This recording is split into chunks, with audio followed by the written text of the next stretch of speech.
Mr. Maduro's narrow victory, rejected by opposition presidential candidate Enrique Capriles, was greeted by many Venezuelans with surprise. The gap was very small. Actually, I was expecting it to be bigger, but well, the people expressed their will and it was the popular will. So it's necessary to respect the results. Mr. Maduro was expected to win by a comfortable margin. As the hand-picked successor to Hugo Chavez, he pledged to continue the legacy of the late Venezuelan leader who brought socialism to the South American country during his 14-year rule.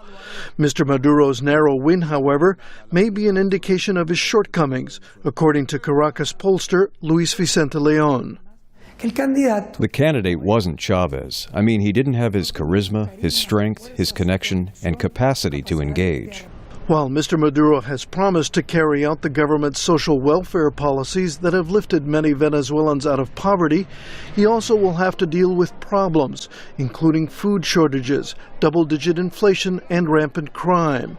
Splits within his coalition will be another challenge, says Latin America expert Joanna Mendelsohn-Foreman of the Center for Strategic and International Studies. What will determine the space to govern is how Maduro manages the factions in his own party and also in some of the military organizations that, in fact, came together for the purposes of solidarity in the Bolivarian movement, but may very well come apart. And that is his biggest challenge, not so much in dealing with the opposition, but in dealing with the rifts in his party. Venezuela's close allies like Cuba, which receives subsidized oil from Venezuela, welcome Mr. Maduro's victory, as did Bolivian President Evo Morales, another close supporter. Democracy won in Venezuela, and this shows there is a democratic calling, not only in Venezuela, but in all of Latin America.